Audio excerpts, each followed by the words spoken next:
Swayam Prabha. Digital India. Educated India.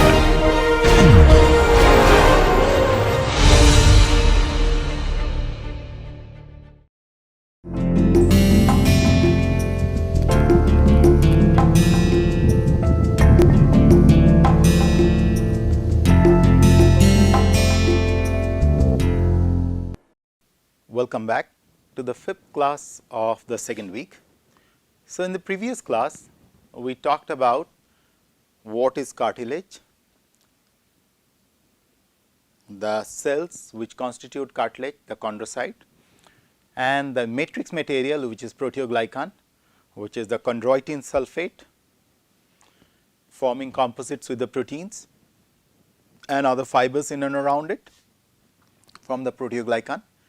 Then we talked about the two mechanisms by which the cartilage cells grows. One is interstitial growth, where the cartilage, individual cartilage cells expand or divide in a confined area and secrete more and more matrix material, proteoglycans, and increases the volume by putting pressure. The second one we talked about the appositional growth, where we talked about where in the close proximity of the chondrocytes there are fibroblasts which get transformed into chondrocytes, and these newer chondrocytes which differentiated from the fibroblast secrete matrix material and expand the matrix of the cartilage. Now, today what we will do, so let us start today's lecture. So, this is our week 2, lecture 5. We will talk about three things. We will talk about types of cartilage,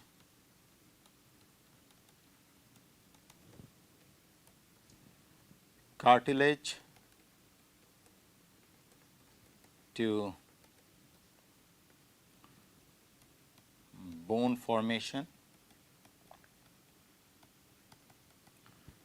Then we will talk about another mechanism of bone formation, which is from the mesenchymal stem cells. Then we will talk about types of bones, and of course, in between we will talk about the histology of bone. Okay. So, let us start with the type of cartilage. So, there are three different types of cartilage which are present in our body. One is called hyaline cartilage, which is one of the most prominent one, hyaline. The second one is called elastic cartilage, and the third one is called fibrocartilage, and they have different level of proteoglycans, different types of proteoglycans, and chondrocytes concentration as well as their location. Hyaline, basically the word from where it got derived is called hyalos. Hyalos means glass, and they are present in the shoulder joint out here. This joint where you see the bone, you are having cartilage out here. This whole movement what you see. Okay? So, a shoulder joint consists of cartilage, hyaline cartilage. Elastic cartilage essentially is out here. You see this part, this is a cartilaginous material.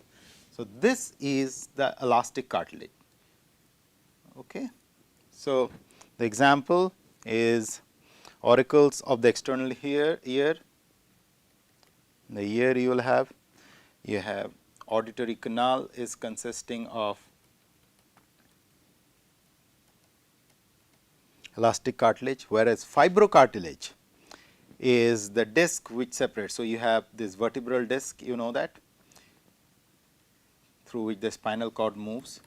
These vertebral disc, in between the vertebral disc you have the fibrocartilage. So, these hyaline cartilage, it is stiff but somewhat flexible, supports or reduces friction between bony surfaces, something like this. Say for example, the shoulder joint, if you look at it very carefully, is something like this. So, it is kind of a ball and a socket.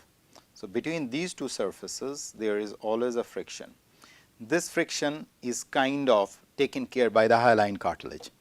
Whereas, elastic, if you look at it, it provides support but tolerate distortion. You have seen your ear, you can really distort it like this, right? You can move it like this. Still it comes back to its original position. So, that is a classic example of elastic cartilage. You compress it, it will come back to its original position. Okay.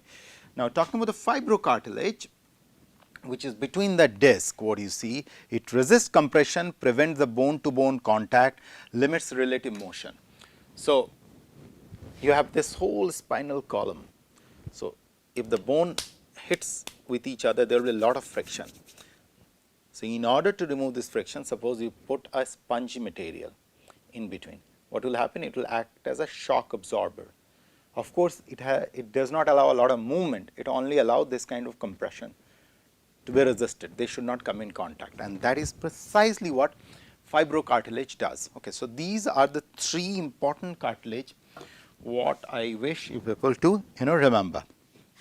Now, from here we will close in on cartilage, we will move on to the next process, which is the process of ossification or formation of bone.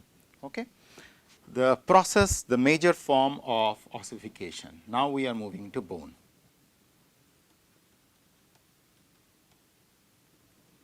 Bone formation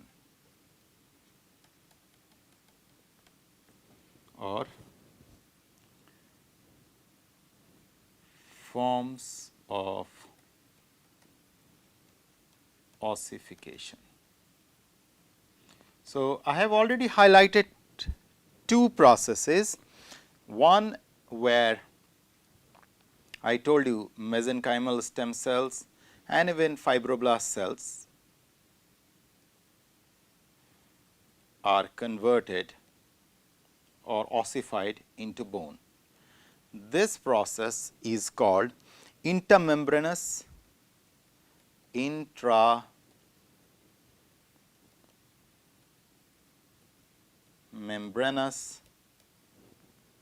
or dermal bones. Why this word comes dermal bones? So, in the previous integumentary system, I told you about dermis layer. Remember the lower layer of skin, epidermis, and then the dermis layer, deep layer. The bones which are formed in the dermis layer are called dermal bones. That is why this word comes dermal. And most of the dermal bones are formed by the intramembranous process, where mesenchymal stem cells or the fibroblast cell gets converted into bone. Okay. So, that is why this word dermal bone appears here. So, what happens here? Mesenchymal stem cell MSCs, lot of MSCs aggregate at a point, there is an aggregation process. These aggregation or aggregate and divide, okay. There is divide and aggregate. I am just putting the, for your kind of remembering brain map, putting the integral sign, they are kind of integrated together at one point. Then they differentiate. There is no further division taking place, they differentiate. And they differentiate, and there is an ossification process which starts, and the bone expand as a series of spicules all over the process, and this results in the, so these osteoblast started to form, and with the formation of osteoblast, it allows the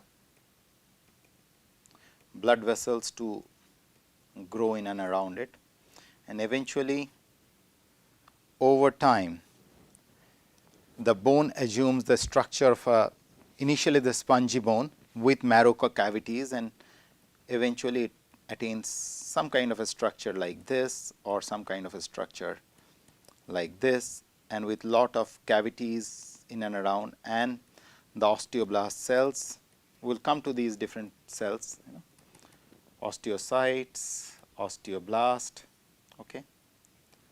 We'll come about this when you talk about the histology of it, okay. Osteoblast cells, lot of blood vessels which will intersperse through it.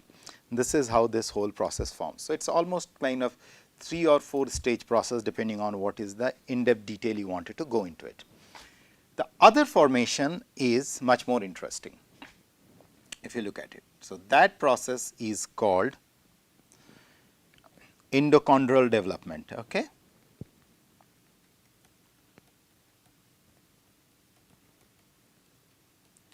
Endochondral development is where basically all your limbs, all these limbs like structure. So, you remember in the in the beginning of the 4th class I told you our framework is the body is already formed, but those in that framework all the big what eventually turn out to be the big bones like something like this, these structure initially are all nothing but cartilage.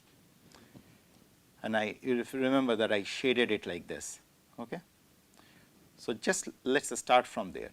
So, you are now studying the system probably from the 6th week post conceiving the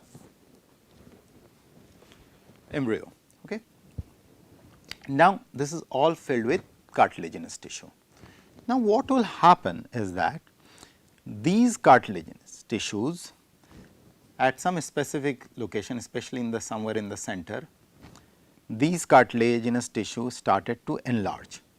So, these chondrocyte, remember chondrocyte we talk about, I am representing it by C, these chondrocytes started to enlarge. So, the chondrocyte size increases. So, if in a specific zone the chondrocyte size increases, there will be lot of chondrocytes which are expanding out. So, this is the first kind of growth, and this growth is of 2 types. If you remember in the previous slides I told you it could be interstitial growth or it could be appositional growth. There are 2 ways by virtue of which these chondrocytes to grow, interstitial growth and appositional growth of chondrocytes. I am representing by I and A. Okay. So, now followed by this there is an interesting process happens here then, that is called calcification. There is deposition of calcium, followed by the deposition of calcium, these enlarged chondrocytes started to die out, and when they started to die out, they form a lot of void spaces out there, and when this happens, this allows the blood vessels to come close in, because you remember I told you in the previous class that the blood vessels cannot grow. Now, what happens in this region, the blood vessels started to proliferate, come close. As the blood vessels started to move into this region, it brings with it a lot of fibroblast cells. Okay. These fibroblast cells which gets migrated because of the presence of the blood vessels in this location, gets into a region which is well calcified, in a milieu which is well calcified with the and the dead debris of all the original chondrocytes, they get transformed into osteoblast cells. Okay. These osteoblast cells now started to remodel this whole region, and once it started to remodel, it started to expand further, and this expansion all the way happens out here too, out here, where again the cartilage out here get transformed into a bony matrix. So, what is left now is, if you look at the bone is something like this. Now, this is how a bone eventually looks like, where you are having a residual cartilage which is remain here, which we call as, I am representing at AC, where A stand for articular cartilage, articular, C stand for cartilage, and there is another form of cartilage which is left behind at the border out here, which is called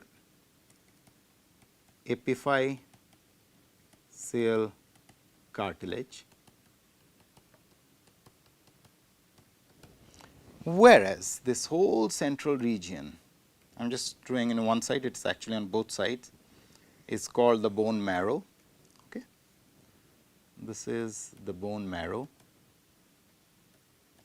and this bone marrow is having a series of blood cells which are there. While we will talk about the development of blood cells and everything, we will talk about it, and these are the blood vessels which are, you know, innervating this region, and this bone structure has a covering called periosteum. This is the bone marrow or the marrow cavity, and the bone, a typical bone can be divided into 4 regions. This region is called epiphysis. Okay. There is a small region which is called metaphysis, and in between this whole shaft area, what you see, this long shaft, it is called diaphysis or shaft, diaphysis or shaft. Okay. Similarly, again the metaphysis and the epiphysis.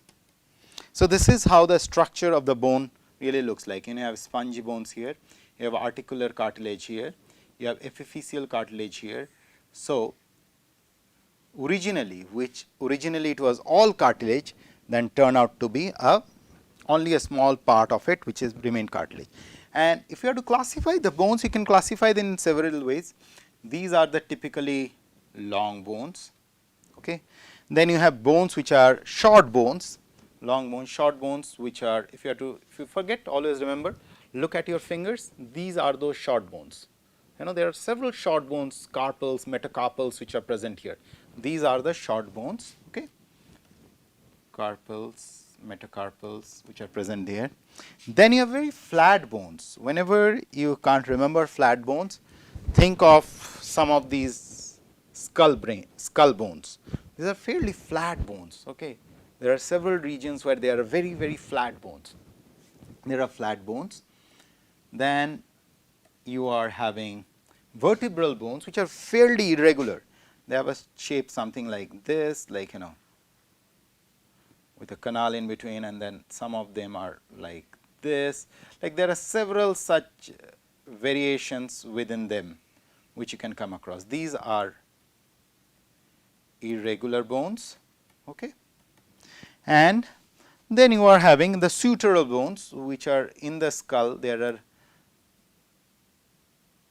bones which are attached like this, you know, through sutures. So, these are called sutural bones. So, these are some of the basic classification of bones: long bones, short bones, flat bones, irregular bones, sutural bones, as well as there is another way to you can classify them. There could be hard bones, there could be soft bones, and that actually is determined by the matrix which is present there. So, now we will move on to,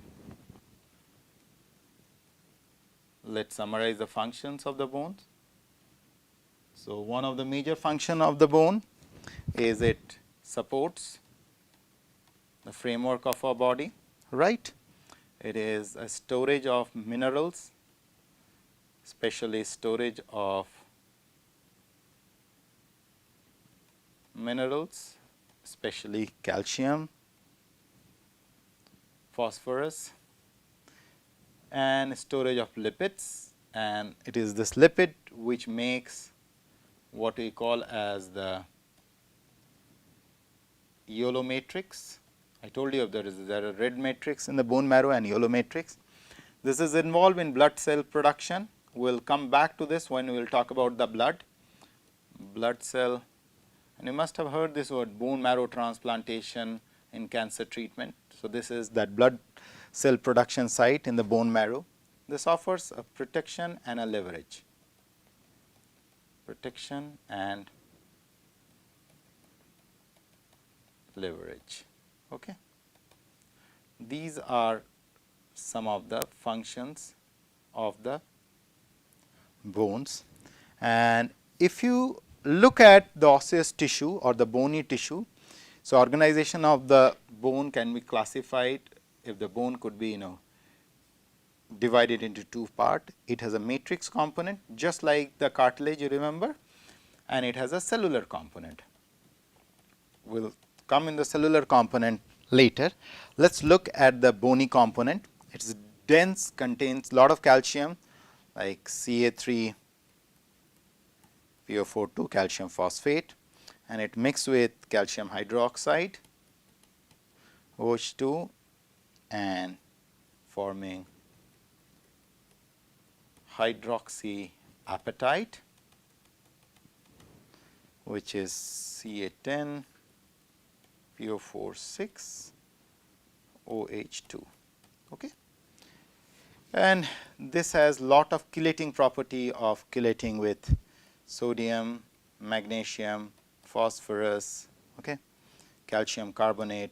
It forms a lot of complex, and along with this, this structure forms a interesting complex with another fiber, which is the collagen fiber, and this collagen is secreted by the cellular component. So, this collagen is coming from the cellular component, and this form a composite which is very, very strong, almost like, or maybe more powerful than cement and steel and all those kind of things. And this whole composite material creates these kind of spaces, and which are connected with small canals, canal like structure. These canal like structure are called canaliculi, and these spaces are called the lacunae. Okay. And it is on these lacunae structure the cellular component grows. Now, coming to the cellular component of it. So, these cellular component could be classified into four groups. All start with osteo, osteocyte, osteoblast, osteoprogenitor,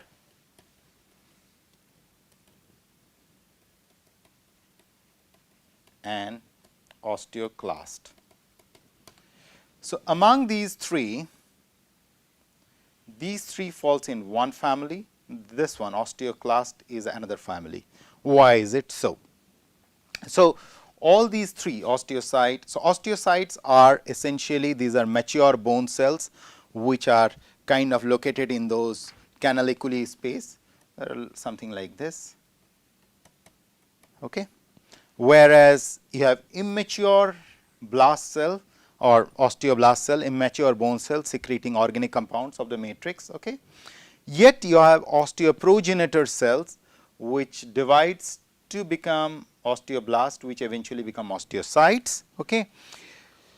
But all these have one common feature, they all have this property of absorbing calcium and phosphorus, they absorb.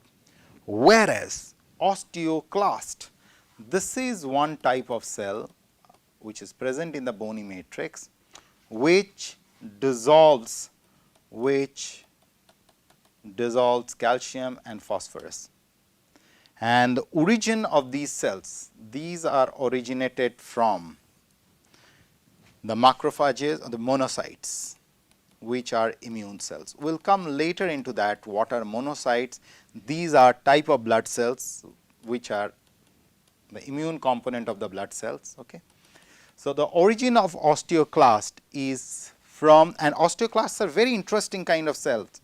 These osteoclasts are cells with almost like 50 to 60 nuclei. It is a multinucleated structure,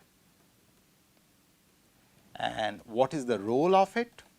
Osteoclast. So, there is always a kind of a balance between osteoblast and osteoclast, because osteoblast helps in the growth, osteoclast help in breaking. This is one way how a bone can expand at a particular region. Now, it is confined with osteoblasts, say for example it. Now, these osteoclasts, what they will do, they will kill some of these osteoblasts and they will expand, open up the space, and then again these osteoblasts will grow and grow up, again these osteoclasts will kill. So, it is a very fine balance between osteoclast and osteoblast which determines the formation of the bone. But if there is a disbalance for some immune reaction or something, our bones become brittle. If the osteoclast activity is more than the osteoblast activity. Okay. So, nature has given us all sorts of tools of, it is almost like a double-edged sword. One edge will help us to grow, the other edge can create a lot of problems, lot of complications.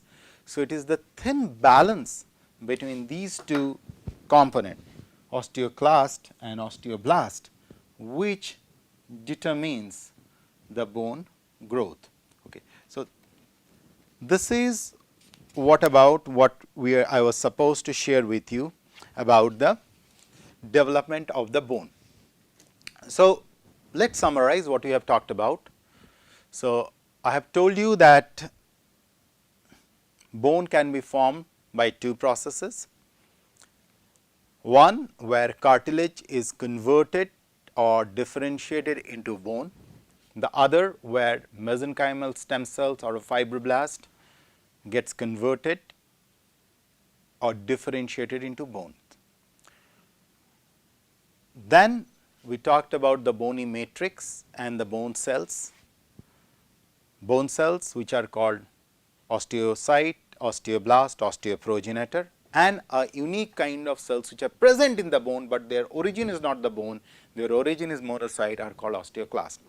Contrary to that, their forefathers, which are the cartilage cells, are called chondrocytes, and chondrocytes divide by two different techniques we have talked about. One I told you, like a balloon, within one confined space, one chondrocyte divides and secrete matrix and you expand. The other way is that where fibroblast converted into chondrocytes further secrete a lot of matrix material and it expands. And then we talked about how the bone is formed, where a whole bone which is filled with chondrocytes at a particular region, which is the center. We talked about the shaft development within the shaft, which is the